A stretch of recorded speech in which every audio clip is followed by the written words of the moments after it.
네, 1분기 미국 기업들의 실적이 현지 시간으로 수요일부터죠. 이 알코아사의 실적 발표를 출발을 해서 시즌이 시작이 됩니다. 당초 기대와는 달리 달러 강세 현상으로 인해서 실적이 크게 부진하게 나올 것으로 시장에서도 예상을 하고 있는데요.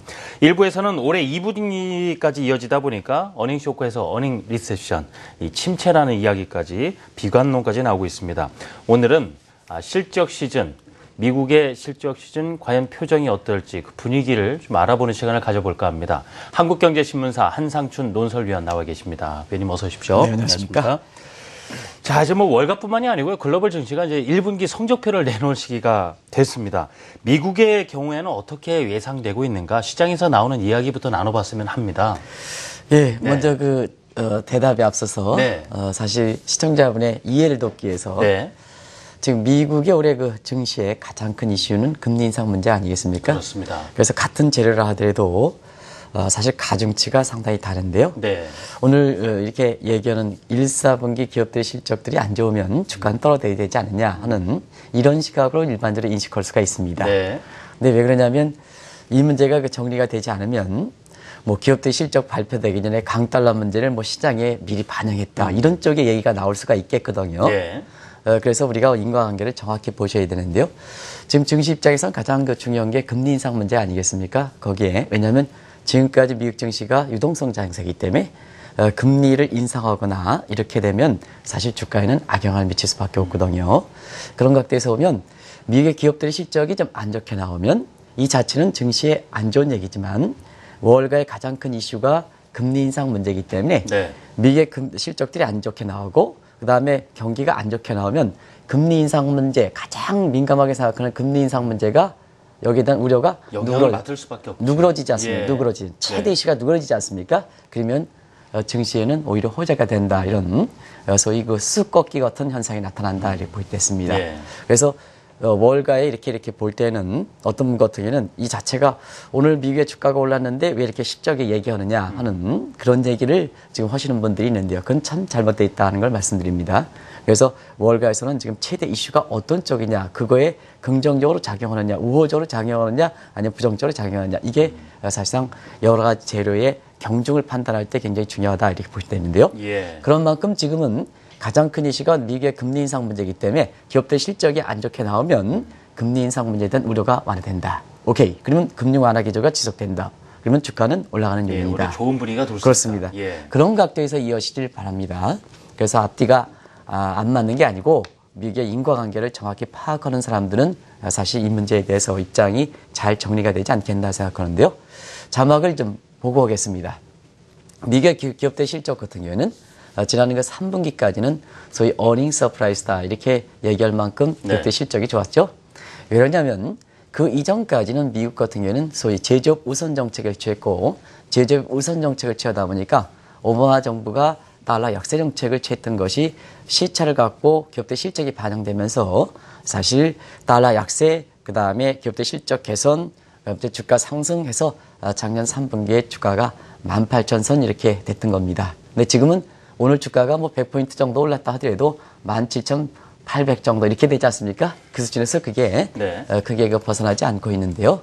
왜냐하면 4분기부터는 애플을 제어하고 기업들 실적이 상당히 좀 안 좋게 나왔죠. 이 문제는 뭐 정리해 드렸습니다. 올해 2월 말까지.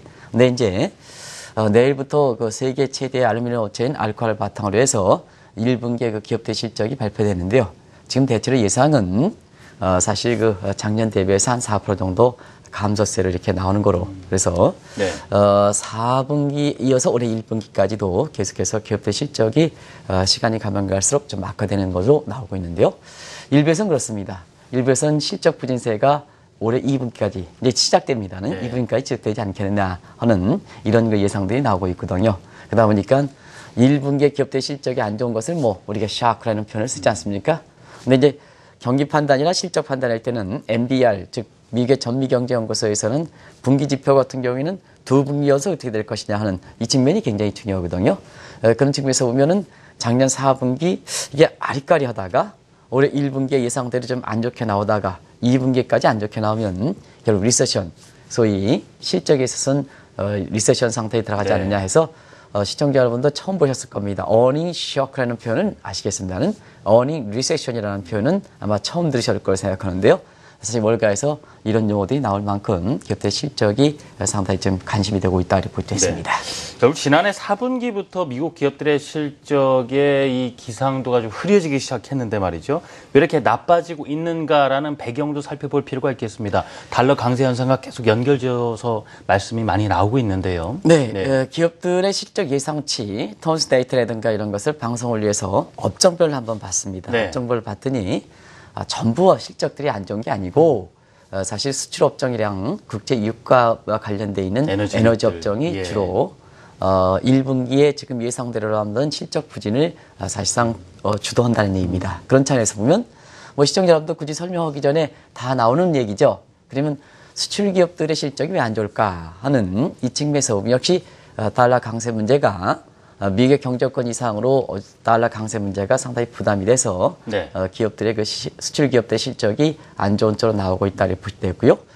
특별히 시청자 여러분 이렇게 생각하시면 되겠습니다. 왜 기업들의 미국 기업들의 수출 기업들의 실적이 안 좋은 것이 왜 전체적으로 실적이 안 좋으냐 하는 문제를 좀 말씀드리겠는데요.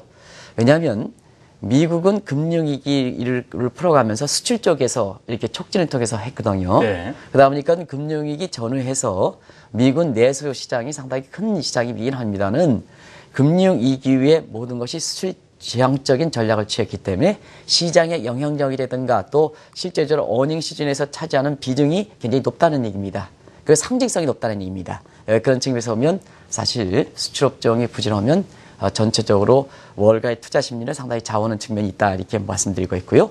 오늘 한번 보시겠습니다. 오늘 국제유가가 올라가니까 네. 사실 에너지 관련된 업종이 주가를 상승을 주도하지 않습니까? 그러면 지금은 오늘은 조금 한 5% 정도 올랐지만 국제유가가 사실 계속해서 떨어져 왔기 때문에 결과적으로 보면 에너지 업종은 1, 4분기에 그 서부 텍사스 중길 같은 경우는 매월당 한 47달러 정도의 낮은 수준이었기 때문에 결과적으로 이것이 에너지 업체 실적의 그 부진으로 반영돼서 네. 결과적으로 1분기 전체적인 실적을 좌우하는 모습을 보였다 이렇게 볼 때 있습니다. 지금 실적 부진한 주된 이유가 좀 달러가 강세를 보였다라는 이런 부분에 찾는다라면요. 저희 달러 인덱스 보면은 최근 1년 한 20% 정도 상승을 했단 말입니다. 근데 기존에도 미국의 달러가 강세를 보였던 시기가 있는데 그때 강세를 보였던 시기와는 뭔가 다르다. 그렇기 때문에 이런 현상이 나타난다. 이런 해석이 가능하지 않겠습니까? 원래는 사실 그렇지 않습니까? 누차에서 말씀드리면 네. 달러 강세는 미국 증시 호재 요인이죠. 뭐 당연하겠죠. 왜냐하면 사실 미국의 그 경제 실적이 경제 현상을 반영되는 달러 강세라면 해외에서 자금이 들어올 거고 그래서 미국의 주가가 올라가야죠. 올라가야 돼요. 그런 측면에서 보면 왜 미국의 그 기업들의 실적이 좀 안 좋게 나오냐 하면 미국의 경제 여건 이상대로 사실 달러가 강세가 되기 때문에 결국 그게 미국 경제 부담이 된다는 얘기입니다. 우리가 이제 한번 진행자사 네. 그때 곤혹스럽게 제가 이렇게 말씀을 드리면서 좀 굉장히 얼굴이 빨개졌던 거로 기억나는데요. 다시 한번 좀 말씀드릴까요? 네. 시청자분의 이해를 돕기 위해서. 예. 좀 요즘 이렇게 진행자분이 굉장히 좀 시청자로부터 제가 너무 이렇게 네. 얘기하다 보니까 시청자분이 굉장히 좋아하시는 걸 알고 있죠. 오히려. 그래서 다시 한번 좀 시청자분을 얘기하겠습니다. 진행자분이 몸 상태가 아주 좋으셔서 체력이 보강이 돼서 얼굴 표정이 굉장히 윤이 만질발릴 나면 시청자분도 좋아하실 거고 그다음에 특히 여성 팬들이 좋아하실 거고 그러면 뭐냐 진행자분의 몸값이 올라가게 되는 거거든요. 예. 경제도 마찬가지입니다.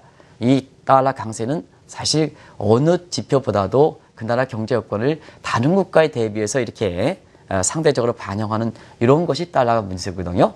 그럼 다른 여건에 비해서 미국 경제가 사실 좋아가지고 달러 강세가 됐다면 사실 미국의 입장에서는 그만큼 크레딧이 형성되는 거고 그래서 해외에서 돈 들어가고 주가는 올라가겠죠. 예. 근데 왜 미국의 그 달러 강세가 되면 주가가 많이 떨어지느냐 반대로 그러면 이 달러 강세가 미국이 힘이 버틸 수 없는 달러 강세라는 얘기입니다. 그러면 달러 강세가 자국의 어떤 경제 실상대로 해서 올라간 건 아니라는 얘기죠. 그런 측면에서 이제 그런 측면에서는 과거의 달러 강세와 지금과 달러 강세는 상당히 다르다는 걸 말씀드리는데요. 지금 한번 보시면 달러 인덱스를 구성하고 있는 유로화, 그 다음에 영국을 제외한 일본, 그 다음에 캐나다 달러, 캐나다, 그리고 스웨덴 크로네, 스위스, 프랑과 이렇게 구성되어 있는데 네. 이 국가들이 전부 돈을 풀거나 금리를 내렸기 때문에 자국 통화 약세를 목적으로 했었거든요. 그러다 보니까 상대적으로 사실 미 달러가 강세가 됐고 이것이 경제 여건 이상으로 달러가 강세되다 보니까 결국 기업들 버틸 수 없으니까 경기라든가 아니면 기업들 실적에 반영되는 모습이다 이렇게 볼 수 있습니다. 특별히 지금 한번 보시기 바랍니다. 지금 보면 사실 앞으로 달러 강세 문제는 어떻게 될 것이냐 하는 측면에서 보면 유럽이 그동안 일전에 한번 작년 11월, 12월 처음으로 한국경제TV를 얘기했습니다는 엔저 쇼크 문제는 이제 지나갑니다. 유로화 초약세 문제가 앞으로 닥칠 겁니다. 네. 하는 문제를 처음으로 말씀해요. 그게 고스란히 정리되지 않습니까? 그러면 유럽이 이렇게 돈을 풀어서 유럽 경제가 좀 어느 정도 안정이 되면 달러 문제는 유로화 초약세에서 달러 강세될 부분이 누그러질 수 있는 소지가 있거든요. 그게 앞으로의 외환시장 모습이 전개될 수 있는 상황입니다. 그런 각도에서 일부 사람이 달러 패러티 지수가 지난 1년 동안 20% 올라가서 부러닥칠 것 같았죠. 슈퍼 달러가 온다 뭐 이렇게 네. 얘기했는데 예. 지금 달러 인덱스가 지금 96 정도, 97 정도 네. 내려앉은 모습은 바로 그와 같은 달러 인덱스의 성격을 좀 정확하게 이해해야 된다는 걸 말씀드립니다. 결국 능력 이상의 달러 강세, 네. 다른 국가의 통화 약세에 따른 어떤 달러 강세 문제가 네. 미국 경기라든가 기업들 실적에 반영돼서 이렇게 부진세로 나타나는 거다 이렇게 볼 수 있습니다. 그러니까 다른 국가들의 평가절하에 따른 달러 강세. 가는데 내가 아직 컨디션 아직 회복이 안 됐는데 너 옆에 있는 사람보다는 더 건강해 보이니 너 짊어지고 가라. 이러면 상당히 불편할 수밖에 없겠죠. 그래서 미국 기업들의 실적뿐만이 아니라 미국 경제도 확실히 부담이 되고 있다. 이것은 뭐 성장률이라든가 이런 지표에도 반영이 되는 부분 아니겠습니까? 네, 마이크로적인 측면에서의 기업들 실적이 안 좋다면 네. 매크로적인 사이드에서 이렇게 경제 성장은 당연히 안 좋겠죠. 왜냐하면 우리가 GDP 성장률이라는 것은 미국 내에서 기업들의 added value, 부가가치의 총합이거든요. 서메이션 부가가치 added value의 총합이거든요. 그런 각도에서는 실적이 안 좋은 매크로 사이드에서 당연히 성장률이 안 좋은 겁니다. 그러면 성장률이 안 좋을 때 우리가 한번 얘기했으면 고스란히 전개되는 사항이 이렇게 되게 되는데요. 작년 기업들의 earning surprise다. 이렇게 이제 표현만큼 기업들의 실적이 좋으니까 예. 사실 미국의 경제 성장률이 5%까지 갔죠. 기억나시죠? 네. 그때 다우지수가 18,000 바짝 다가서는 모습을 보였었는데요. 사실 그 이후에 다우지수가 일반적으로 미국 경제 좋다 이렇게 많은 예측기관들이 거의 미국 경제 유력에 했다 하더라도 주가는 안 올라갑니다 하는 말씀을 드렸었는데요. 네. 지금 주가가 다우지수가 올라가느냐 17,800 이렇게 해서 작년 연말 수준보다도 오히려 이렇게 떠진 감이 있습니다. 이런 모습인데요. 그런 측면에서 보면 기업들 실적 안 좋고 그 다음에 성장률 안 좋기 때문에 그렇죠. 성장률 안 좋기 때문에 한번 이렇게 보시겠습니다. 작년 그 4분기에 성장률이 이렇게 2.2% 떨어지고 그 다음에 올해는 0에서 1%로 이렇게 둔화되는데요. 한 가지 말씀드리면 작년에 4분기 성장이 2.2%까지 떨어질 때는 사실상 미국의 금리 인상 문제에 크게 영향을 미치지는 않았습니다. 왜냐하면 항상 이게 이론적 근거를 갖고 있는 사람들이 지금 이걸 정확하게 얘기해야 되는데요. 왜 그러냐 하면 그때는 1분기의 성장률 가지고 미국에서 경기 판단을 하지 않습니다. 통화정책 변경을 하지 않습니다. 그런 측면에서 보면 작년에 4분기에 기업들의 실적도 안 좋고 네. 그다음에 성장률도 2.2% 둔화됐다 하더라도 금리 인상 문제는 그대로 남아있다는 얘기입니다. 그렇기 때문에 그게 겹쳐가지고 미국의 사실 주가를 떨어뜨리는 요인으로 작용했었다 이렇게 보시면 되는데요. 그러면 지금은 기업들 실적도 안 좋게 나오고 그다음에 경제 성장률도 조금 안 좋게 나오면 왜 금리 인상 문제에 대해서 완화가 되고 미국의 주가를 끌어올리냐 하면 보통 MBR이든가 이런 데에서는 네. 분기별 지표는 2분기 연속 추세를 가지고 판단합니다.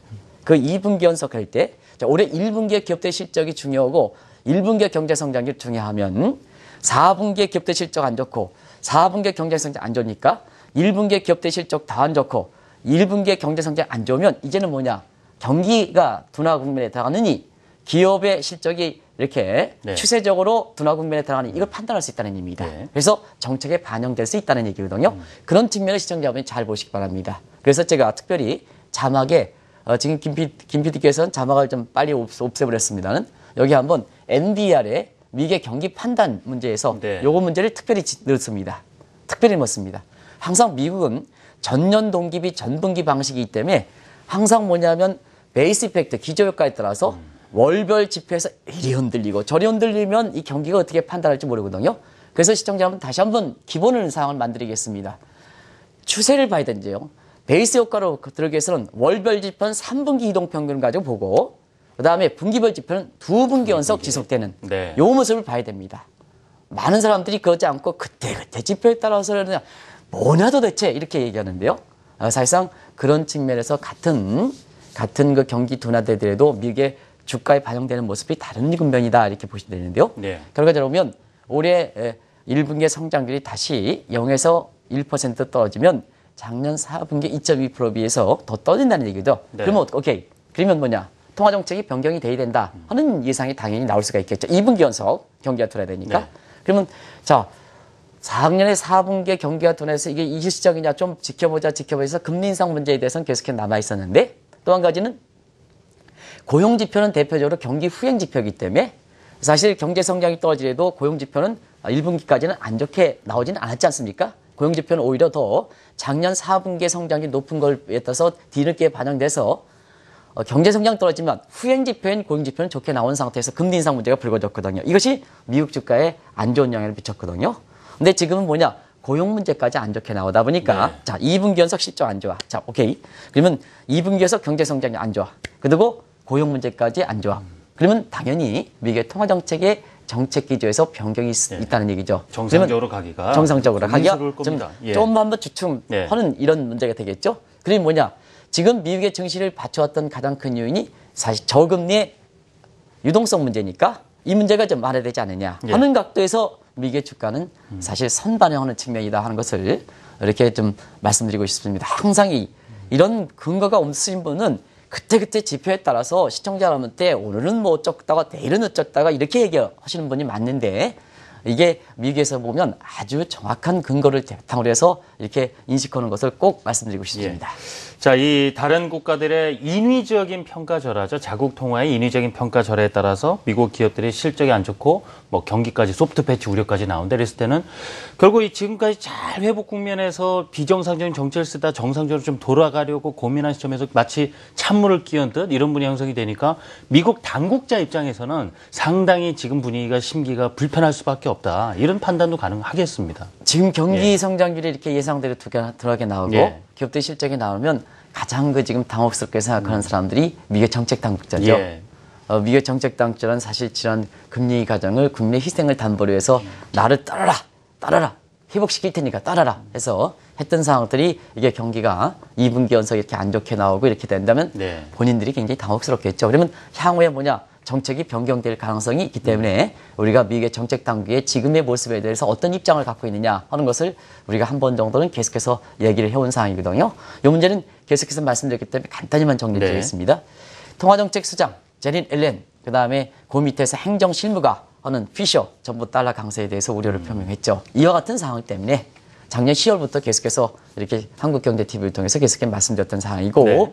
그다음에 제이콥 루자치도 지금 그동안 달러 강세가 국익에 부합된다 부비탄다 입장에서 자기는 달러 강세를 우려하는 표정이죠.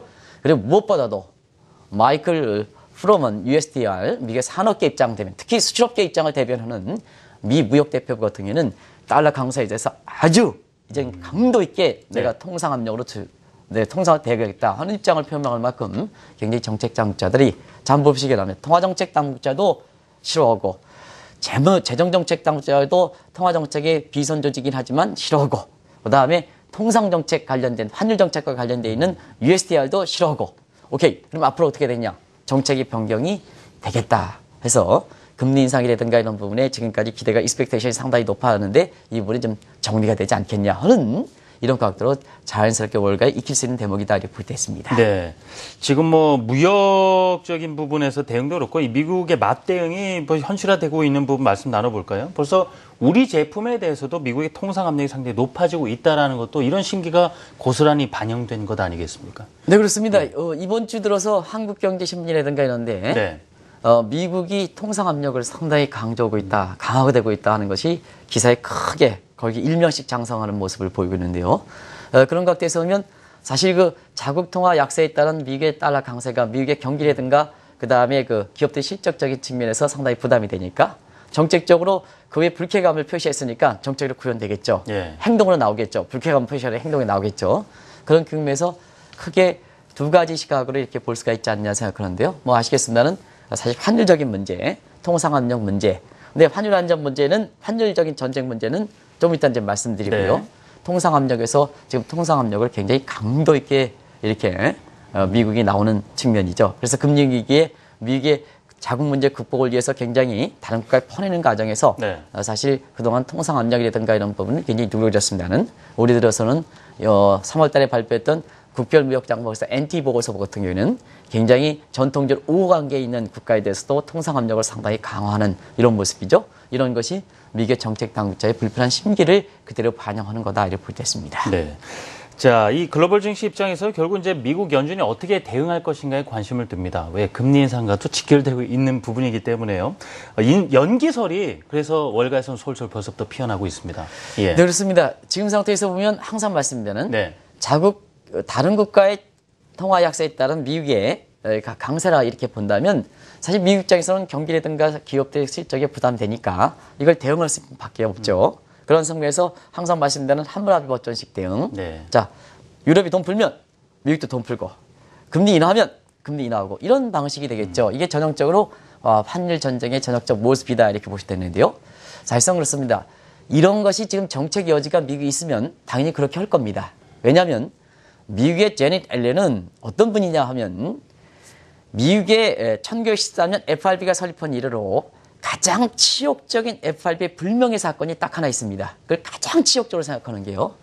원래 FRB라든가 미국의 재무는 경제 안정에 책임지고 있는 데입니다. 근데 미국의 FRB 입장에서 가장 불명예스럽게 생각하는 것이 1930년대 그때 에클스라는 FRB 의장이 사실상 지금 같은 상황을 잘못 판단해서 결과적으로 보면 성급한 출구 전략에서 미국의 대공황을 양초시켰던 이게 유명한 국제금융시장에서 에클스 페일러 해서 에클스 실수라는 이 FRB 역사상 가장 네. 불명예스럽게 이렇게 됩니다. 그러면 자 다른 국가의 통화 약세에 따라서 미국이 지금 경기라든가 그 다음에 기업들의 실적이 안 좋아서 그동안 버냉키라든가 아니면 제네럴린이 부의장으로서 실무를 담당해가지고 지금 위기를 이렇게 극복했는데요. 이게 사실상 둔화된다는 얘기죠. 그 성과가 희석이 된다는 얘기죠. 예. 그러면 뭐냐? 자연스럽게 지금 같은 상황이 이렇게 해결될 기미가 없으면 다시 한번 제2의 에클스, 그래서 제닛 앨런이라든가 버냉키 회장에 대한 평가가 굉장히 안 좋게 나올 수밖에 없죠. 그래서 가장 이 달러 강세 문제에 대해서 굉장히 민감하게 반영할 수밖에 없다는 얘기입니다. 그 문제를 좀 설명드리기 위해서 그렇습니다. 그러면 뭐냐? 미국이 돈 푸는 거에 돈 푸고 금리나 이렇게 되면 자연스럽게 정책 여지가 있으면 이렇게 마땅히 하겠죠. 네. 근데 문제는 자 작년 10월에 양적완화 종료해서 잉크가 마르기 전이었습니다. 그러면 지금 와서 돈 푼다 하면 작년 10월 달에 돈 푼 게 뭐냐? 양적완화 정책 종료시킨 게 당신이들 실수다. 이게 당연히 비판이 나올 수밖에 없거든요. 네. 그리고 금리는 제로금리입니다. 이거는 지금 더 이상 내릴 수가 없거든요. 그러다 보니까 자연스럽게 시장에서는 사실상 그 금리 인상에 대한 연기설이 유일하게 대응할 수 있는 방법이니까 인상에 대한 연기설이 되고 자 지난 1사분기에 금리 인상 문제가 가장 불거지면서 미국의 주가가 굉장히 악영을 받았는데요. 자 금리 인상 문제가 이런 부분에서 누그러진다면 미국의 주가는 올라가는 배경이다. 그래서 시청자분 경기 안 좋고 실적대로 안 좋은데 미국의 주가 올라갈까 하는데요. 지금 미국에서는 그동안 주가에 가장 부담이 됐던 것이 금리 인상 문제니까 이 문제만 누그러지면 오히려 경기가 안 좋고 실적이 안 좋아지는 부분이 요 금리 인상 우려를 누그러뜨리니까 결과적으로는 주가가 올라가는 이런 아이러니컬 현상이 발생한다. 네. 이렇게 보실 때 있습니다. 이게 인과관계가 잘못된 게 아니라 미국에서 가장 지금 악화했건이 뭐냐? 네. 요걸 증시에 도움 쪽으로 가느냐 아니면 증시 악영 쪽으로 가느냐 이 문제를 가지고 네. 풀어줘야 된가 이렇게 보시면 되겠습니다. 자, 끄트머리에 우리 기업 운영하시는 분들도 그렇고 투자자 입장에서도 그렇고 지금 강달러 이야기도 좀 나왔으니까 우리 환율 이야기하면서 마무리 줘볼까 하는데요. 3월 연준회의 이후에 달러 강세가 좀 주춤해지다 보니까요. 좀 원달러 환율이 4월 들어서 이 1,080원대까지 지금 내려와 있는 상황이거든요. 근데 이 부분에 대해서도 상당히 이 달러 강세를 염두에 두고 운용을 했던 계획을 했던 분들 상당히 난감해하시지 않을까 싶어서 말입니다. 예, 많은 사람들이 3월 중순까지 달러 페리티 지수가 100 정도 갔을 때 슈퍼 달러 시대가 온다. 이제 달러 강세의 본격전. 왜냐하면 금리 인상을 앞두고 있는 시점이었기 때문에 달러 강세가 이제부터 시작이다 해서 많은 사람이 그렇게 진단하고 차트 분석에서 그렇게 하신 분이 상당히 많을 겁니다. 근데 당시에 달러 강세 문제에서 제가 달러 페리티 지수의 인덱스를 구성한 항목에 대해서 아마 지금 같은 상황과 관련해서 네. 사실 달러 강세의 성격에 대해서 말씀드리겠는데요. 네. 어쨌거나 지금 미국이 부담이 되냐니까 결과적으로 금리 인상을 연기하든 뭐든 간에 결과적으로 달러 강세 문제를 누구도 드리겠죠. 지금 상태는 경기를 좀 부추기고 예. 그다음에 기업들이 실적을 오르면 달러 강세 문제가 가장 부담이 된다면 어떻거나 정책당 입장에서 달러 강세를 누구도 드려야죠. 예? 지금 가장 큰 이슈가 그런 측면에서 보면 사실상 그렇습니다. 이게 지속 가능성에 있어서는 그렇게 크진 않다 하는 걸 말씀을 드리는데요. 그런 과정에서 지금 고스란히 전개되지 않습니까? 3월 중순에 달러 페이티지가 100 정도에서 수퍼 달러가 올던 많은 사람들이 이렇게 하니까 우리 투자가들이 사실상 그렇습니다. 이게 우리 한국경제신문에서도 오늘 이거 나오긴 했습니다는 달러 예금이 굉장히 많이 증가한 상태로 나오거든요. 네. 이런데요. 지금 뭐냐면 그때 당시에 달러당 1140원 가다가 1200원 올라가지 않겠느냐 해서 이게 달러를 사놨습니다는 지금 1180원대로 폭락하다 보니까 어제 강남 지역에서 강의를 하는데요. 굉장히 이 사항을 많이 물어보시더라고요. 특히 시중은행에서 사실 이 달러 문제, 달러 예금에 대해서 굉장히 이렇게 자산 운용이다, 자산 관리다 하는 명목하에 그렇게 해주시는 분이 있는데요. 정말로 당신분들의 고객은 정말로 그 돈을 애틋하게 버신 분입니다. 정말로 말 한마디 좀 잘하셔가지고 이 달러 예금을 더 유치하든가 뭔가 해서 이 문제에 대해서 굉장히 얘기해야 되거든요. 투자자들은 뭐냐? 달러 예금한 사람들이 고록스러운 입장이거든요. 그런 상태에서 다들 뭐 확신할 수는 없습니다는 정말로 지금 고객분들의 얘기할 때는 정말 그 고객의 돈이 소중한 돈이기 때문에 정말로 쉽게 은행의 이익만 생각하지 말고 그 문제를 좀 잘 얘기하셔야 됩니다. 불과 한 달 만에 40원이 떨어졌지 않습니까? 40원이. 그 애틋한 돈을 40원이 떨어졌지 않습니까?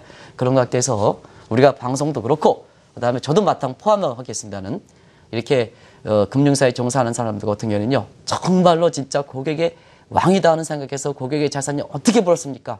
이게 한 달 만에 40원, 50원 떨어지면 그분들 같은 경우는요. 눈물이 나는 겁니다. 그런 것 같아서 이 환율 문제가 굉장히 중요한 문제다 네. 하는 것을 말씀드리는데요. 앞서 말씀하셨지 정말로 전문가들이 다 맞출 수 없습니다는 그 분야에 오랫동안 종사하는 사람들이 정말로 그 사람들은 더 신중한 겁니다. 왜냐하면 외환시장 할 때 있잖아요. 정말로 얕은 지식, 차트 분석까지 하는 사람들이 많은데요. 우리 같은 사람들은 30년 동안 종사하는 사람들입니다. 그럼에도 불구하고 시청자한테 아주 네. 신중하게 얘기하는데요. 맞습니다. 정말로 제가 정말로 소리를 굉장히 좀 많이 합니다. 어제 진짜 눈물을 흘리면서 저한테 물어보신 분이 있습니다. 이제 정말 이렇게 이런 문제를 좀 잘해서 예. 한국경제TV라든가 이런 걸 좀 잘 보시기 바랍니다. 네.